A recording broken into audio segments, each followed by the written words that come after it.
자, 오늘은 본문 말씀으로 대신해라는 제목으로 말씀을 전하도록 하겠습니다.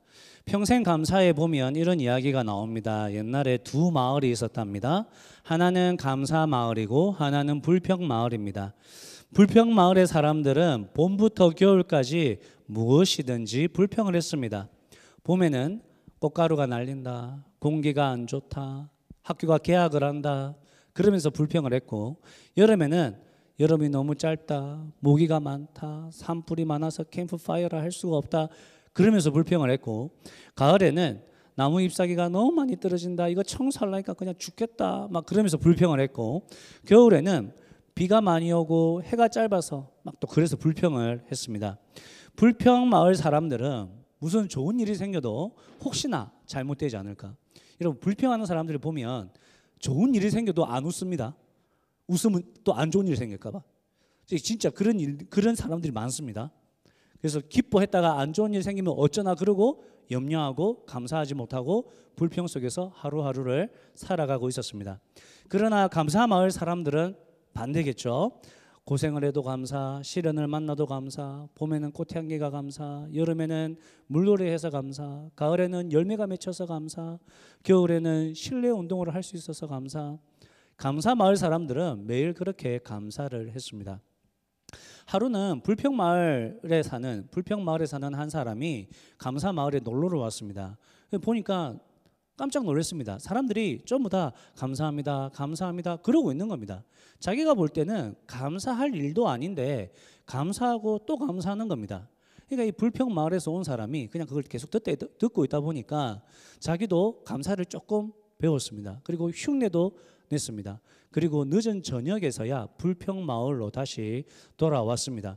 불평 마을에 돌아오자마자 자기 집안 식구들에게 이렇게 이야기했습니다. 에이, 감사촌에 갔다가 밥도 못 먹고 괜히 감사만 하다가 왔네, 막 이렇게 이야기하는 겁니다. 책의 저자가 여기서 하고 싶은 말은 그거였습니다. 불평도 습관이다. 불평하는 사람은 계속 불평한다. 불평하는 사람들은 무슨 일이 있어도 불평한다.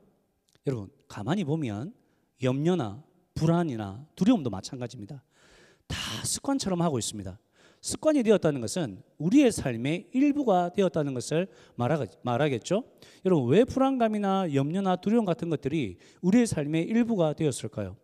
우리는 왜 그런 나쁜 것들이 우리의 삶의 일부가 되도록 가만히 있었을까요? 여러분, 그렇다고 해서 너무 자책하거나 한심스러워할 필요는 없습니다.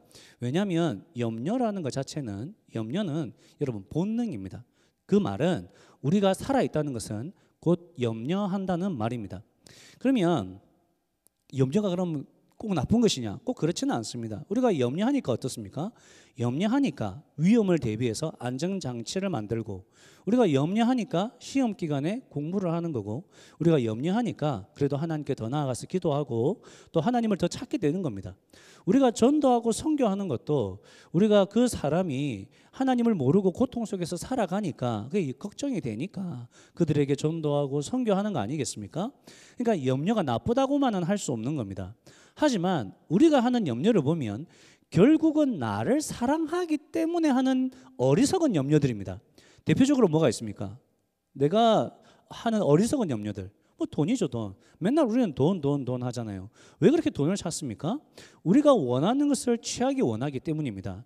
내가 이 정도는 벌어야, 내가 이 정도 집에 살고, 이 정도 먹고 마시고, 이 정도 타고 다니고.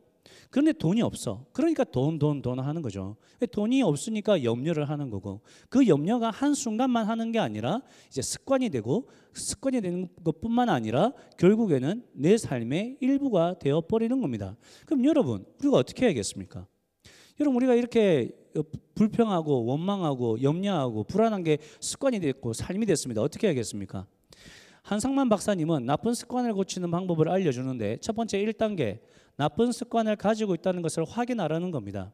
내가 오늘 불평했는가? 내가 염려했는가? 내가 약속 시간을 오늘도 지키지 않았는가? 내가 또 다리를 떨고 있는가? 먼저 자기가 가진 나쁜 습관 하나를 딱 정하고 그게 그 하루 동안 했다면 그 달력에 체크를 하라는 겁니다. 잠시 불안한 마음이 왔다가 지나가는 거 그건 염려 아니겠죠. 그냥 불안한 생각이 한 번은 스쳐 지나갈 수는 있습니다. 하지만 그 생각을 붙잡고 30초 이상 막 염려하고 떨었다면 내가 오늘 또 염려했구나 하고 달력에 체크하는 거죠. 다리를 덜덜덜 떠는 거 이거 고쳐야지 했는데 또 생각해 보니까 덜덜덜 떨고 있었던 그때가 있었다면 또 체크를 하는 거죠. 그렇게 체크하면 자신의 나쁜 습관이 어느 정도인지 알게 되는 겁니다. 그럼 2단계 뭐 합니까? 다른 행동으로 그 나쁜 행동을 고쳐주는 겁니다. 예를 들어서 다리를 떠는 나쁜 버릇이 있는데 또다시 다리를 떨고 있는 그런 자신을 발견했다면 손으로 다리를 쭉 눌러주는 거죠. 꾹 눌러주면서 이제 그러지 마라, 이제 혼자 이제 그렇게 하는 거죠. 그러면서 이제 나쁜 습관을 고친다고 이야기합니다. 오늘 말씀에도 보면 이 말씀을 하고 있습니다. 아무것도 염려하지 말고라고 했는데 여기서 이 헬라어에 보면 이 말씀은 명령문입니다. 일반 문장이 아닙니다. 아무것도 염려하지 말라, 염려하지 마라 강하게 이야기하는 겁니다. 그리고 이어지는 단어가 알라라는 단어인데 그러나, 오직, 또는, 대신에라는 뜻을 가지고 있습니다. 여기 세번역 성경에서는 오직이라고 번역을 했는데 사실 이 문맥을 좀 잘 이해하려면 대신에라고 번역하는 것이 저는 더 좋겠다 싶습니다. 그러니까 이런 말씀이죠. 여러분 염려하지 마십시오. 대신에라는 거죠. 여러분 성경에서 대신에 뭐 하랍니까? 염려하는 대신에 여러분이 다리를 떠는 대신에 손으로 다리를 꽉 잡아주는 것처럼 여러분이 염려하는 것 대신에 모든 일에 기도와 간구를 드리십시오. 여러분 어떤 일에 기도하라고 합니까? 모든 일에. 여러분 모든 일에 기도하십니까? 하나님은 여러분들이 하고 있는 일에 전문가는 아니시죠, 그죠? 만약 누군가가 연구하는 일을 하고 있다 치십시다. 그러면 하나님은 그 연구하는 그 분야의 전문가로 세상에 알려져 있는 분은 아닙니다. 물론 하나님은 다 아시지만 세상적으로 볼 때 그렇게 알려져 있지 않다고요. 그런데 여러분 그렇다고 해서 여러분이 이 연구하는 일들을 하면서 이 분야에 대해서 하나님께 기도하십니까? 하나님은 몰라. 그러면서 기도 안 하는 거 아닙니까? 여러분이 인간관계의 문제, 사실은 하나님께서 어떻게 해줄 수 있는 분야가 아니야 라고 생각하는 분이 있습니까? 사실은 인간관계의 문제는 내가 저 사람과 문제가 생겼을 때 저 사람의 마음이 바뀌거나 내 마음이 바뀌어야 되는데 하늘이 두 쪽에 나도 이 세상이 멸망해도 저 사람의 마음이나 내 마음이 바뀔 일이 없어. 그런 일들이 없는데 그렇다고 해서 내가 기도를 안 하는가?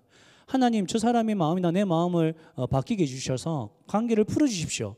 그렇게 기도하지 않는 여러분들은 아닙니까? 여러분 기도해야 되는 거 아닙니까? 여러분 돈을 위해서 기도하십니까? 하나님이 돈을 사랑하지 마라, 돈을 섬기지 마라, 돈을 위해 모든 걸 걸지 마라 이렇게 말씀을 하셨죠. 근데 하나님은 돈을 위해 기도하지 마라 그런 말을 안 하셨습니다. 근데 어떤 분들은 돈이 기도의 대상이 안 된다라고 생각하는 분들이 있을 수 있죠. 혹시 여러분들이 그런 거 아닙니까? 여러분 돈은 자기 욕망으로 쓸 때는 문제가 되지만 내가 하나님의 자녀로서 하나님의 영광을 위해 살아가는데 돈이 없다면 여러분 어떻게 해야 됩니까? 하나님께 기도해야죠. 하나님 돈 좀 주세요. 억수 불쌍하게. 하나님 돈 좀 내려주세요. 이렇게 기도해야 됩니다. 현실에서는 돈이 없어서 진짜 힘들어하고 있으면서 기도하지 않는다? 여러분 그게 맞습니까? 여러분 염려, 자녀, 가정, 상처, 아픔, 미래 여러분들이 가지고 있는 모든 것에 대해서 기도하십니까? 하나님은 그 모든 것에 대해서 기도하라고 말씀하십니다. 따라서 우리가 생각하고 염려하는 모든 일은 뭡니까? 여러분 우리가 염려하고 우리가 생각하는 우리가 삶에서 보는 모든 일들은 뭡니까? 기도의 제목이 되는 거죠. 여러분 학교에 가면 어리석은 질문이 없다고 합니다. 마찬가지로 어리석은 기도 제목은 없습니다. 바보 같은 기도 제목은 없습니다. 그런데 제가 최근에 만난 어떤 성도님들은 이런 이야기를 하더라고요. 목사님, 그런 것까지 기도를 해야 돼요? 목사님, 돈 달라고 기도한다고요? 목사님, 사람 마음이 바뀌도록 하나님께 기도한다고요? 목사님, 하나님께 복 달라고 기도한다고요? 여러분 아닙니다. 기도해야 됩니다. 여러분 그건 여러분의 생각이고 세상적인 마인드입니다. 정작 당사자 되시는 하나님께서는 모든 일에 기도하라고 했는데 우리는 우리가 가진 생각으로 세상적 마인드로 기도하지 않습니다. 그래서 성경을 봐야 되는 거예요. 그러니까 성경을 보면 뭐라 그래요? 무슨 일이든지 따지고 묻히고 묻고 고민하지 말고 뭐 해라? 모든 일에 기도해라. 그 말씀을 하고 있습니다. 5만 번 기도 응답을 받았다는 조지 뮬러라는 사람이 있습니다. 이 사람은 고아들의 아버지다라고 불리는 사람이에요. 예수님을 영접하고 난 이후에 70년의 인생을 살았는데 그때 7,000페이지가 넘는 기도 노트를 작성했습니다. 70년 동안 기도하면서 7,000페이지가 넘는 기도 노트를 작성했어요. 그 기도 노트에는 이런 기도 제목들이 넘칩니다. 고아원 석탄과 약품이 다 떨어졌다. 우리는 필요한 것을 공급해 달라고 기도했다. 저녁에 한 고아가 도착했는데 그 아이 편에 보내온 기금속을 팔았더니 16파운드나 되었다. 이 돈으로 많은 경비를 지출할 수 있었다. 돈이 전혀 남아있지 않았다. 기도 모임을 하고 집으로 돌아가다가 한 형제를 만나 인사했는데 그가 가던 길을 되돌아와서 10파운드를 주었다. 여러분, 조지 뮬러는 하나님에 대한 믿음과 모든 일에 기도함으로 수만 명을 돌보는 사역들을 감당했습니다. 그게 어떻게 가능했습니까? 이런 것까지 기도해야 되나? 이게 아니고 모든 일에 기도했기 때문입니다. 여러분, 모든 일에 기도하시기를 축복합니다. 기도할 때 근데 어떻게 기도하라고요? 오늘 본문에 보니까 감사하는 마음으로 하나님께 아뢰라고 말씀합니다. 여러분, 왜 감사해야 됩니까? 하나님께서는 우리를 그 누구보다도 사랑하시고 그 누구보다도 우리를 잘 아시기 때문입니다. 하나님은 우리가 가지고 있는 그 심장의 소리도 알고 계시고 우리가 마음에 가지고 있는 그 깊은 마음도 알고 계십니다. 우리가 왜 불안해하는지, 우리가 왜 염려하는지 하나님은 그 이유를 사실은 다 알고 계십니다. 그러니까 우리가 기도할 때 어떻게 기도해야 됩니까? 감사함으로 기도하는 것은 하나님께서 그걸 다 아시고 우리를 가장 좋은 길로 그 염려 기도 제목을 최고의 방법으로 하나님께서 다 풀어주실 줄 믿고 믿음으로 기도하기 때문에 감사함으로 기도하는 것입니다. 여러분 믿으십니까? 그래서 우리 기도는 항상 감사함으로 하는 것입니다. 그리고 제가 여기서 좀 집중하고 싶은 단어는 아렌다라는 단어입니다. 아렌다. 여러분, 아렌다는 말은 헬라어로 그노리조라는 단어인데 알다, 알리다라는 단어에서 나온 단어입니다. 그래서 이 단어를 좀 더 쉽게 설명하면 공개적으로 알게 하다, 명쾌하게 알게 하다라는 뜻입니다. 그래서 여러분이 아렌다는 것은 뭡니까? 여러분이 기도하는 그것이 여러분에게 얼마나 괴로움이 되는지, 여러분에게 얼마나 걱정거리가 되는지 하나님이 분명히 알아들을 수 있도록 명쾌하게 알려드리라는 것입니다. 그래서 많은 분들이 어떻게 기도합니까? 많은 분들이 울면서 기도합니다. 많은 분들이 열받으면 어떻게 기도합니까? 욕을 하면서 기도합니다. 욕을 한다는 것은 하나님께 욕을 하는 게 아니라 다른 데 가서는 풀 수가 없으니까 너무 열받으니까 그 분노를 하나님 앞에서 그냥 표출하는 거예요. 그래서 어떤 분들은 진짜 욕을 하면서도 기도합니다. 저는 한 번씩 벽에다가 머리를 지어 박습니다. 막 답답하니까 그냥. 또 어떤 분들은 너무 답답하니까 막 소리를 지르면서 기도합니다. 여러분 왜 그럴까요? 왜 사람들은 울면서 기도하고 부르짖으면서 기도하고 가슴을 치면서 기도하고 머리를 벽에 받으면서 기도하고 가슴을 찢으면서 기도하고 욕을 하면서 기도하고 여러분 왜 그럴까요? 하나님께서 실제로 우리의 기도를 듣고 계시기 때문입니다. 하나님은 실제 우리의 상담가가 되시기 때문입니다. 하나님께서 실제로 나의 그 모든 아픔과 고통과 괴로움을 다 덮어줄 수 있기 때문입니다. 여러분 믿으십니까? 하나님께서는 우리의 모든 것을 다 알고 계시고 다 받아주실 수 있는 실제 하시는 치유자이십니다. 여러분 믿으십니까? 인사이드 아웃 2에 보면 애니메이션에 이 불안이라는 애가 주인공으로 나옵니다. 불안이가 최고조로 불안할 때가 있습니다. 이 애가 이제 불안하니까 이제 이 애니메이션의 절정기거든요. 얘가 이제 통제가 안 되는 겁니다. 너무 불안하니까. 그래서 이제 사람들이 이제 다른 감정들이 막 그 애를 도와줄 수도 없고 다가갈 수도 없는 거죠. 얘가 불안하니까 얘가 담당하고 있는 애가 어떻겠습니까? 미쳐버리는 거예요. 그러니까 그 나중에는 이 다른 감정들이 너무 불안에 떨고 있는 얘를 어떻게 합니까? 불안해서 스스로 완전 무너진 그 아이를 다른 감정들이 가서 안아줍니다. 다른 감정들이 그 아이의 불안을 없애준 거 아니라 그 불안을 없애준 것이 아니라 그 아이를 안아줍니다. 자기 자신에 대해서 혼란스러워하고 불안해하는 그 주인공 아이가 얼마나 안타깝습니까? 그러니까 그 아이의 감정들이 가서 그 아이를 안아줍니다. 근데 여러분, 실제로 이런 일들이 우리가 불안해서 우리가 우리 자신을 통제할 수 없고 우리 삶을 통제할 수 없어서 기도하고 있을 때 실제로 이런 일들이 일어납니다. 누가요? 우리 하나님께서 우리를 안아주십니다. 하나님께서 실제로 그렇게 안아주십니다. 아들 예수 그리스도를 내어주시기까지 우리를 사랑하신 그분께서 실제로 우리를 안아주십니다. 하나님은 언제나 여러분이 기도하는 그 기도 자리에 계십니다. 무섭죠? 무서우면 안 됩니다. 하나님은 여러분이 실제 기도하는 그 기도 자리 앞에서 여러분의 기도를 듣고 계십니다. 그리고 여러분을 안아주십니다. 실제로 여러분을 만져주시고 실제로 여러분을 고쳐주시고 실제로 여러분을 회복시켜주시고 실제로 여러분을 치유해 주십니다. 그래서 우리가 기도할 때 어떻게 기도해야 됩니까? 하나님께서 내 이야기를 알아들으실 수 있도록 나의 감정을, 나의 마음을, 나의 생각을, 나의 염려를 있는 그대로 분명하게 알려드려야 됩니다. 그래서 히브리서 11장 6절에서는 이렇게 이야기합니다. 함께 읽겠습니다. 시작.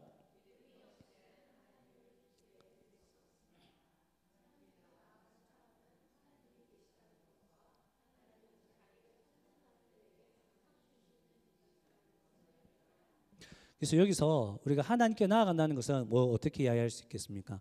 기도하는 사람이라는 거죠. 하나님께 나아가는 사람은, 즉 기도하는 사람은 어떻게 해야 됩니까? 하나님께서 지금 내 기도를 들으시고 내 앞에 지금 앉아 있다는 것을 믿어야 한다고 이야기합니다. 믿어야 한다고. 그리고 기도할 때 어떻게 한다고요? 하나님이 그러면 상 주신다.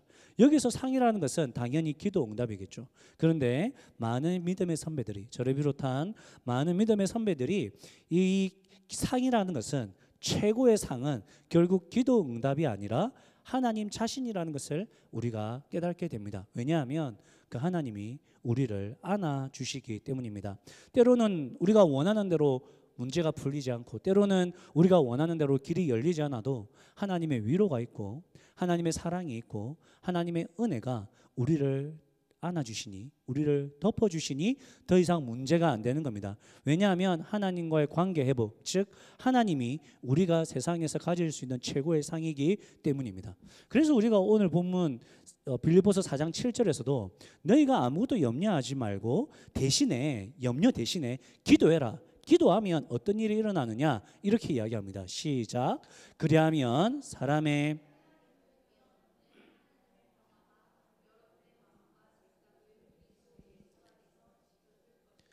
그렇죠, 기도해라. 기도하면 사람의 헤아림을 뛰어넘는 하나님의 평강이, 이 말씀을 좀 더 쉽게 이야기하면 인간이 가지는 이성을 뛰어넘는 그 평화가, 그러니까 세상이 줄 수 없는 평화가, 이렇게 이야기하면 되겠죠. 세상이 줄 수 없는 평화가 여러분의 마음과 생각을 그리스도 예수 안에서 지킨다는 겁니다. 뭘 지켜준다고요? 여러분의 마음을 지켜준다고요. 여러분의 문제를 해결해 주는 게 아니라, 기도한다고 물론 문제도 해결해 주십니다. 하지만 100%가 안 될 수도 있죠. 우리가 원하는 대로 다 안 될 수도 있죠. 하지만 하나님께서 뭘 해주신다고요? 우리의 마음과 생각을 지켜주신다고요. 여러분, 지킨다는 이 단어는 로마 군사들이 빌립보 성을 지키는 것을 이야기합니다. 군사들이 외부의 침입자가 들어오지 못하도록 24시간 철통 방어를 하고 있죠. 그죠? 그것처럼 그 병사들 때문에 아무도 그 성을 뚫고 못 들어오는 것처럼 하나님의 평화가 우리 마음에 불안이 침투하지 못하도록, 염려가 침투하지 못하도록, 괴로움이 침투하지 못하도록 하나님이 우리 마음을 지켜주신다는 겁니다. 여러분, 삶의 실제 문제는 마음의 문제 맞습니까? 맞습니다. 삶의 문제들은 사실 다 마음의 문제입니다. 고된 일을 하시는 분들에게 일이 얼마나 힘드세요 하면 일이 힘들다고 하죠. 근데 대부분이 이렇게 이야기합니다. 일이 힘들죠. 하지만 일이 힘든 게 문제가 아닙니다. 사람이 더 힘듭니다. 그 사람 때문에 제가 미치고 환장하겠습니다. 내가 열받고 짜증이 나서 이 일을 못 하겠습니다. 일이 힘든 것보다 일은 하면 되는데 그 사람과의 관계에서 나오는 그 마음의 문제로 괴로워하는 분들이 실제로 더 많습니다. 그렇죠? 문제는 상황이 아닙니다. 마음이 문제입니다. 여러분, 우리 자녀들 보십시오. 자라는 성장기 가운데 있기 때문에 얼마나 불안한지 모릅니다. 근데 우리가 볼 때는 어때요? 잘 먹고 잘 입고 잘 싸고 잘 지냅니다. 불안할 게 하나도 없는데 그냥 지금은 불안한 겁니다. 왜죠? 상황이 문제가 아니라 마음이 문제입니다. 지난주에 제가 우리 교회 성도님들에게 성도님 한 분이 제게 이런 이야기를 하셨어요. 목사님, 지난주에 이제 우리 한국에 좀 많은 분들이 가셨거든요. 또 어디 여행도 많이 가시고 그러니까 이제 예배 마치고 그분이 좀 마음이 쓰였나 봐요. 목사님, 한국에도 가시고 여행도 많이 가셔서 설교할 때 강대상 앞에 서시면 마음이 많이 쓰이시겠어요. 그러는 거예요. 그래서 제가 그랬습니다. 우리 교회는 이미 그런 단계를 넘어섰습니다. 뭐 오나 안 오나 똑같습니다. 뭐 설교하다 보면 이제 더 이상 그런 거에 대해서 이제 마음이 이제 넘어갔습니다. 이제 그런 거죠. 그러니까 제가 보니까 물론 저도 그럴 때가 있었어요. 하지만 그게 결국 오고 안 오고의 문제가 아니라 안 오시는 분은 또 일부 예배 잘 드리고 있다는 거 제가 또 알고 있습니다. 그래서 염려하지 않고 사람이 많이 오고 적게 오고의 문제가 아니라 오신 분에게 집중하자. 오신 분에 감사하자. 이제 그게 제가 굳어진 마음이에요. 그러니까 문제는 마음이더라고요. 사람이 많이 오고 적게 오고는 아무 문제가 안 됩니다. 결국 마음의 문제입니다. 제가 지난주에 기도하는데 그런 생각이 좀 들어서 불안했습니다. 청년 목장을 위해서 기도하는데 청년들이 좀 걱정이 됐어요. 이제 청년들 중에 이제 대략 1년 정도 있다가 우리 교회에서 신앙생활 잘하고 한국으로 돌아가는 청년들이 있습니다.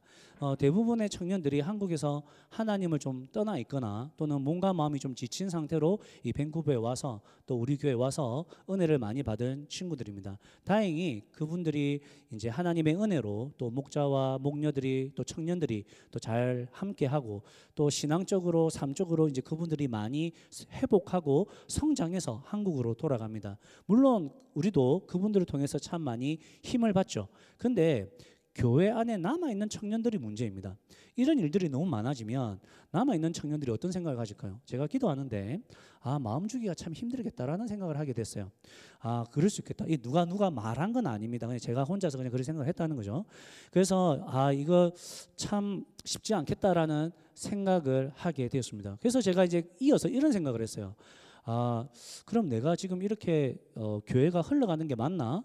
내가 지금 이렇게 사역하는 게 맞나? 내가 교회 리더로서 성도들에게 바른 방향을 제시하고 있나? 이렇게 생각을 했는데 그 생각이 들자마자 바로 1초 후에 하나님께서 주신 마음이라고 믿습니다. 이런 마음을 주셨습니다. 그럼 내가 그 청년들을 어디다 보낼까? 그럼 내가 그 청년들을 어디다 보낼까? 뭐 이런 말씀이죠. 너희들 아니면 내가 걔네들을 어디서 보내서 어떻게 회복시킬까? 이 마음이에요. 그러니까 하나님께서 그 마음을 주시니까 제가 이렇게 이해했습니다. 하나님께서 우리 성도님들과 우리 청년들을 참으로 기뻐하시는구나. 하나님께서 우리 청년들과 우리 성도님들을 참 믿고 계시구나. 하나님이 든든하게 생각해 주시는구나. 그래서 제가 이어서 바로 그렇게 기도했습니다. 하나님, 우리 청년들, 우리 성도님들 그럼 복 많이 주세요. 복 많이 주세요. 결혼도 잘하게 해주시고 아이도 순풍순풍 자라게 해주시고 이 아이들 정말 어디 가든지 좀 형통하게 해주세요. 우리 성도님들 복 많이 받게 해주세요. 하나님께서 그 주신 한마디가 저 안에 그리스도 예수 안에서 평화를 누릴 수 있도록 해주신 거죠. 저희 교회 성도님 중에 감사가 넘치고 만족이 넘치고 찬양이 넘치고 기도가 넘치는 성도님이 계십니다. 그분 항상 이렇게 이야기하세요. 저는 지금 제 삶에 만족함이 있고 감사함이 넘치고 하나님께서 제게 너무 잘해 주셔서 제가 몸둘 바를 모르겠습니다. 저는 너무 감사하고 너무 행복합니다 하는 분이 있습니다. 누군지 알려고 하지 마십시오. 제발 그런 거 하지 마시고 그냥 듣고 계십시오. 그렇다고 이분이 근데 제가 보니까 그 만족하고 감사할 상황인가 진짜 이분 말이 맞나 보면 옆에서 볼 때는 일도 힘들고 또 건강도 온전치 않고 또 삶이 피곤한 분이세요. 제가 볼 때는 힘들다고 해도 이상하지 않은데 항상 기도 제목 나누라고 하면 항상 은혜가 넘친다, 하나님께서 주신 은혜로 산다, 막 늘 감사하다 이런 이야기를 하는 거예요. 제가 이분이 왜 이러나 이렇게 해서 제가 그분 이야기를 가만히 듣고 있다 보니까 제가 이분이 자신의 삶에 대한 계획, 자신의 삶에 대한 자신의 생각, 자신의 삶에 대한 자신의 의지를 다 내려놨다는 것을 알게 됐습니다. 내려놨다는 말이 뭐냐면 자신의 삶에 대해 자신이 그 어떤 의견도 가지지 않는 거예요. 뭐라고요? 내려놓는다는 것은 내 인생에 대해서 내가 어쩌고 저쩌고 의견을 이야기하지 않는 거예요. 주장하지 않는 거예요. 그 말을 다른 말로 쉽게 말하면 뭐예요? 자기 인생을 포기했다는 거예요. 여러분 포기해 보셨습니까? 여러분 시험을 포기하면 어때요? 시험이 두렵지가 않습니다. 어차피 3번 찍고 끝낼 거기였기 때문에 시험을 포기한 학생들은 시험이 무섭지가 않습니다. 시험을 포기 안 한 학생들은 시험 기간이 다가올수록 무서운 거죠. 인생도 포기하면 무섭지가 않습니다. 두려움이 없습니다. 그러니까 그분이 어떻게 이야기하냐면 이제는 누구의 인생 살겠어요? 자기 인생을 포기했으니까 이제는 하나님의 인생을 사는 거죠. 그러니까 뭐라고 이야기하냐면 이제는 하나님 말씀에 순종만 하랍니다. 이제 하나님 말씀에 순종만 하랍니다. 이분이 제일 많이 하시는 말씀이 그런 말이에요. 하나님께서 말씀하시는 대로 그냥 기도하라면 기도하고 상 공부하라면 상 공부하고 용서하라면 용서하고 감사하라면 감사하고 헌금하라면 헌금하고. 여러분 이분이 그럴 수 있는 상황이 아니에요. 근데 그냥 목사님이 한 말, 제가 한 말이 아니라 제가 설교를 하니까 하나님 말씀을 하는 거예요. 하나님 말씀을 그냥 그 하나님 말씀인 줄 알고 그냥 그대로 따라 하는 거예요. 그러니까 이분이 살아가면서 어떤 일을 겪습니까? 별일을 다 겪는 거예요. 어떤 일이죠? 그분이 생각해 보지 못한 은혜, 그분이 계획하지 않았던 감사, 그분이 누려보지 못했던 평안이 그분에게 있는 거예요. 그러니까 그분이 날마다 감사하다, 만족한다, 기뻐한다 이런 게 있는 거예요. 여러분 이것을 뭐라고 한다고요? 하나님의 평화가 그리스도 예수 안에서 우리의 마음과 생각을 지키는 것입니다. 여러분 제가 말씀을 정리하면서 여러분께 하나의 질문을 드리고자 합니다. 여러분 만약 여러분이 가진 인생의 계획, 생각, 마음, 뜻, 목표 그거 다 내려놓고 일단 기도만 하고 앉아 있어 봐라 라고 하면 여러분 그러실 수 있겠습니까? 감사함으로 기도만 하고 일단 있어 봐라 하면 여러분 인정하시겠습니까? 직장 다니지 말라는 말이 아니에요. 일단은 정해진 일상을 살아가는데 여러분이 가지고 있는 장기적인 목표, 여러분이 가지고 있는 꿈, 여러분이 하고 싶은 일, 여러분이 세운 5년 후의 계획, 10년 후의 계획 그거 다 내려놓고 일단 기도만 하고 있어 봐라. 그리고 기도하다가 하나님이 좀 길을 열어주시고 마음 주시는 거 그거 한번 해봐라 하면 여러분 그거 할 수 있겠습니까? 아이고 이 나이에 무슨 내가 지금 나이가 더 아이고 지금 내가 하늘나라 갈 나이가 더 가까운데 뭐하러 지금 그런 것까지 하겠습니까? 그거 말고 진짜 그럴 수 있겠습니까? 제가 이거 쉽게 이야기해 드리면 여러분이 각자가 그린 자기 인생의 그림이 있어요. 그거 찢어버리고 하나님께 내 인생의 흰 종이를 드리면서 하나님 저를 위해 어떤 그림을 준비해 두셨습니까? 그 그림 그려주세요. 제가 그 그림대로 한번 살아보겠습니다. 그리고 하나님께서 여러분에게 내민 그 흰 종이에 여러분이 내민 그 흰 종이에 밴쿠버를 그려주시던 한국을 그려주시던 대통령을 그려주시던 떡볶이 장사를 그려주시던 목자를 그려주시던 목사를 그려주시던 선교사를 그려주시던 여러분 하나님이 그려주시는 대로 살아갈 생각이 있으십니까? 저는 하나님께서 여러분에게 이것을 묻고 있는다고 믿습니다. 여러분 이것이 뭐냐면 아무것도 염려하지 말고 대신에 모든 일에 감사함으로 기도하는 인생입니다. 여러분 우리가 왜 염려합니까? 내가 그린 그 그림을 두 손에 꽉 쥐고 있기 때문입니다. 여러분 내가 그 그림을 들고 내가 그린 그림을 들고 하나님께 나아가니까 뭐 어때요? 짜증이 나는 거죠. 불평이. 왜? 하나님은 내가 그린 그림대로 안 해줍니다. 그러니까 맨날 하나님한테 화가 나는 거예요. 하나님한테 맨날 짜증이 나는 거예요. 하나님 왜 나한테 그러시냐고. 하나님 왜 내가 목사해야 되냐고. 내가 왜 목자해야 되냐고. 이딴 소리를 하고 있는 겁니다. 왜? 내가 그린 그림이 이거 안 나오니까. 그러니까 인생의 염려 덩어리인 거예요. 내가 원하는 대로 여행 못 다니는데 그러면 인생이 만족이 되겠습니까? 오늘 말씀은 감사함으로 기도해라. 그럼 내가 다 들어줄게. 그 말씀 아닙니다. 감사함으로 기도하는 사람은 하나님이 그려주시는 그림을 따라 살아가는 사람입니다. 이런 분들은 하나님께서 어떤 그림을 그려주셔도 감사함으로 살아가는 사람들입니다. 그러면 하나님이 그 사람들에게 또 감사거리를 주시는 거죠. 그러니까 이 사람들은 늘 감사거리가 넘칩니다. 그러니까 어때요? 시련이 오고 힘든 일이 생겨도 사실은 이런 분들은 마음이 흔들리지 않습니다. 물론 생활에 어려움을 당할 수는 있겠지만 마음이 흔들리지는 않습니다. 여러분 염려를 하지 않으려면 먼저 자기 그림을 포기하셔야 됩니다. 대신에 모든 일에 감사함으로 기도하고 계셔야 됩니다. 그리고 하나님께서 여러분을 위해서 그려주시는 그 그림을 하나하나 따라 나아갈 때 여러분 감사함으로 기도할 수 있고 하나님이 여러분의 마음과 생각을 지켜주시는 것을 경험할 수 있는 것입니다. 저의 소망은 하나님이 그려주시는 그 그림에 저와 여러분이 함께 있고 또 함께 순종하는 것입니다. 우리 함께 그럴 수 있기를 주님의 이름으로 축복합니다.